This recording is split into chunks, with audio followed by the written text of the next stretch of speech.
Hey, welcome to lesson 1.3. We're still working with functions, so we're going to dive in and kind of analyze some more graphs today. We're going to kind of work on vocabulary in this lesson to help describe functions in a way that uses mathematical terminology. These ideas are going to be kind of a strong foundation that we're building to help with future classes and hopefully calculus someday.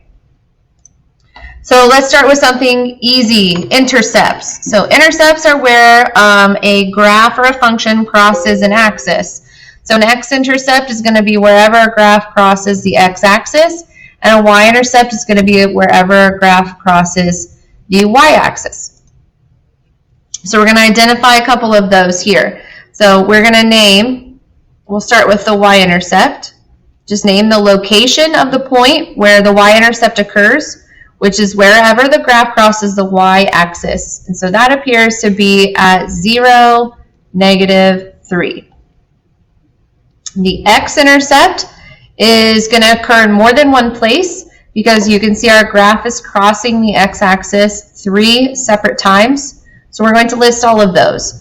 The first one is -3, 0. The second one is 1, 0. And then the third is 4, 0.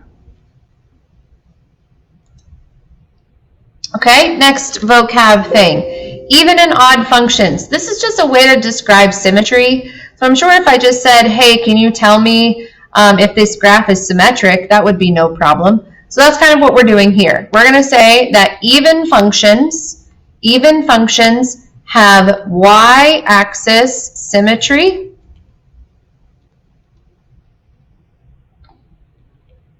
They have y-axis symmetry, so the first thing that comes to mind is like a parabola. Parabolas are the U-shaped ones. Those always typically have y-axis symmetry.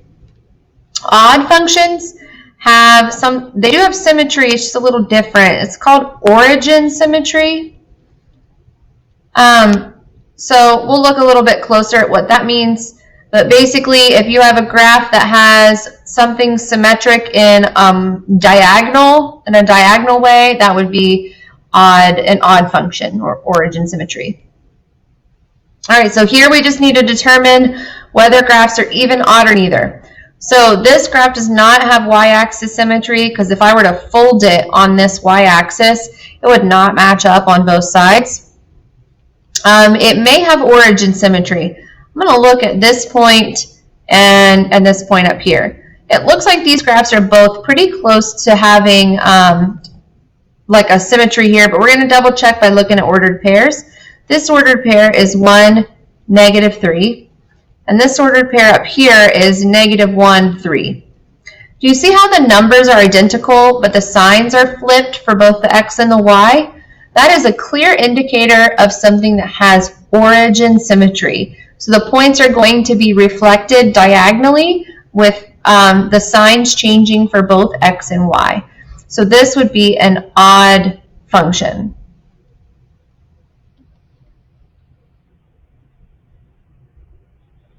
Okay, B does not have y-axis symmetry because you can't fold it along the y-axis and make it match.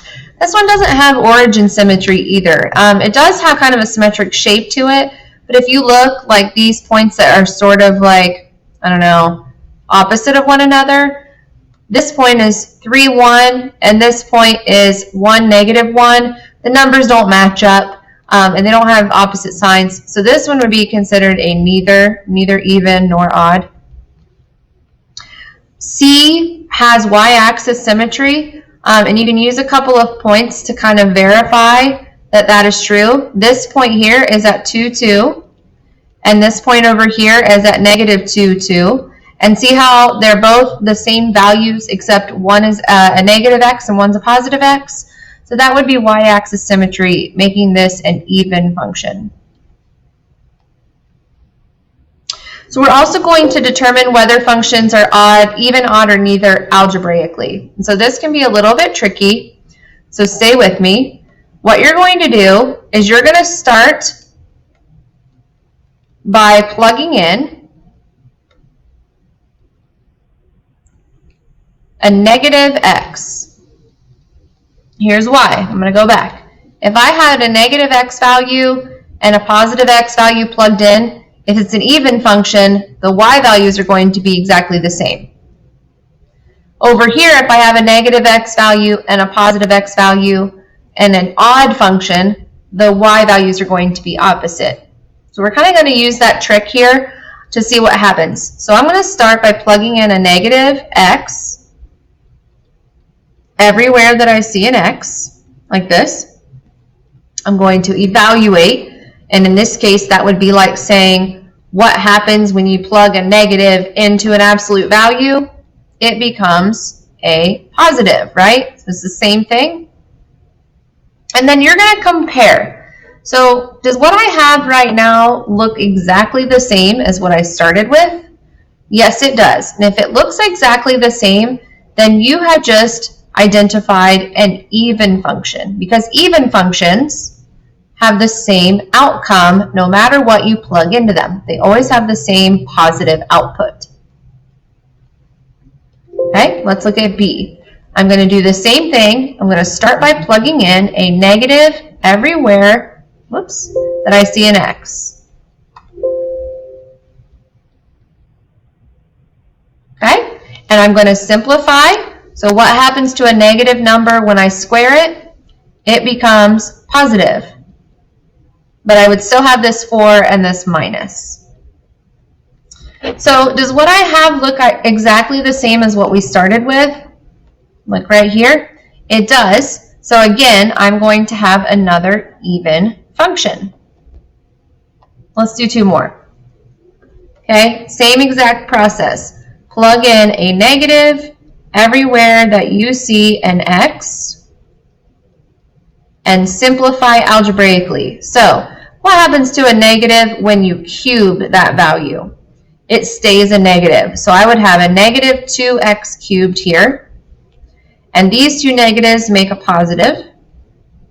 So when you look at what you have right now, is it the same as what you started with? It is not. In fact, it's almost the same, except all the signs have changed.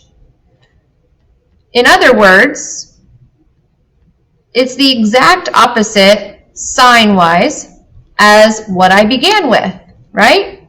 Because if I took out a negative, then everything in the parentheses would be the same as what I began with. So that is a clear example of an odd function. Odd functions take whatever you plug a negative in, you get a negative out of it. So this would be an odd function. One more. So we're going to do negative in place of every x. We are going to algebraically solve. So what happens to a negative when you cube it? It becomes a negative.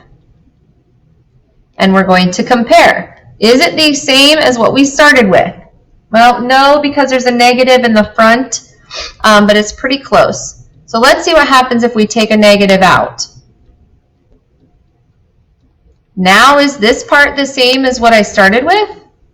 No, the signs are not the same, right? So this is an example of a function that's not even or odd because it's an inconsistent change. Some things change, but not all. So this one would not have any sort of symmetry.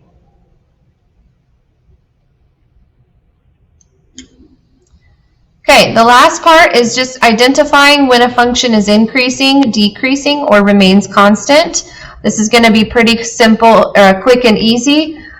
So you might have to read a chart to tell whether a function is increasing, decreasing, or constant. So in this example, we're going to look at our x's, and we're going to see that they are increasing, but we're going to see that our y's are staying the same. So because of that, that means that this function must be remaining constant. Okay, what about table B? Well, all the x values are going up, but what are the y values doing? They're all going down. So this would be a decreasing function. And table C, we've got x values that are going up, but all the y values are also going up. So this would be an increasing function. Okay? One more thing we're going to do, and that is we are going to graph a function using Desmos. and we're going to see where it's increasing and where it's decreasing. So x squared minus 4x plus 7. Let's go to Desmos. And we're going to graph y equals x squared plus 4x minus 7. Let me double check. Oh, minus 4x plus 7.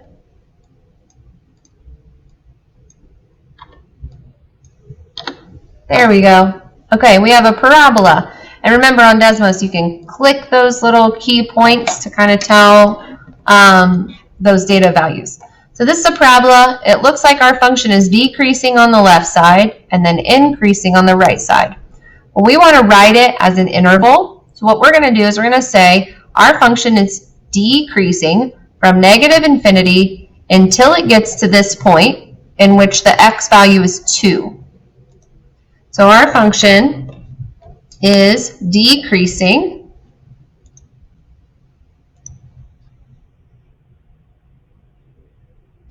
there we go. It is decreasing from negative infinity until x equals 2. From there, our function goes back up. So from x equals 2 all the way to the end, which is infinity, our function is increasing. So we're going to say we are increasing from 2 to infinity. And you can draw your graph on here if you want to. It doesn't have to be perfect. Just make a little parabola kind of like this. Okay, a couple more things. Continuity. Graphs can be described as continuous or not. Kind of just depends on if the graph comes apart at any point or if there's like a hole in the graph or something weird going on. So we're going to start with what functions look like if they are continuous. Continuous functions are things that you can draw without picking up your pencil. Okay? This is a continuous function. I can draw it without picking up my pencil. There are different kinds of continuities. The first we're going to describe is a removable discontinuity. So that's going to be a case where I have a graph that's a smooth curve, but maybe there's a hole in the graph. Maybe it's all good except for one little spot has a hole in the graph. That's called a removable discontinuity because only one point was removed. A jump discontinuity can kind of look like a piecewise function where you've got a graph that goes to a certain point and then it jumps and starts over and does something else on the other side. That's called a jump discontinuity. An infinite discontinuity would be a case where we have an asymptote, and so our graph does something like go really close to this imaginary dotted line, and then on the other side it kind of goes and does something else on the other side of that dotted line. So we call it an infinite discontinuity because the graph goes up to infinity as it gets closer and closer to that point, that middle point. Okay, last vocabulary part of the day, boundedness. This is just a way to describe a graph, okay? So it's really easy.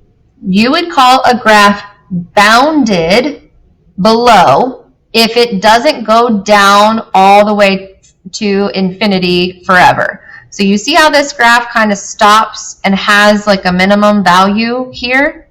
We would call that bounded below because there's a point where there is a low point, I guess. On B, do you see how this one has a kind of a point at the top where it stops? So we would call this one bounded above. It doesn't go above this point. C is an example of a graph that is not bounded because this graph is going to go down forever and it's going to go up forever. So it's never going to stop at the bottom or the top. So we would call that not bounded. And this last example would actually be bounded above and bounded below.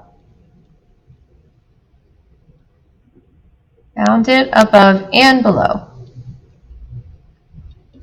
And that's because this graph has a low point and it has a high point, and it also does not go up or down forever. Here's a more detailed written description of bounded above and bounded below. And then the last thing we're going to do is just graph x squared minus 3 and say whether it's bounded below, bounded above, or bounded on both sides. So you can go back to Desmos and you can graph x squared minus 3. And you will see this shape. So I'll go over and draw just a little sketch of that. And I want to answer the question. So this one looks like it's got a point where it's not going to go below this imaginary line. So that one would be called bounded below.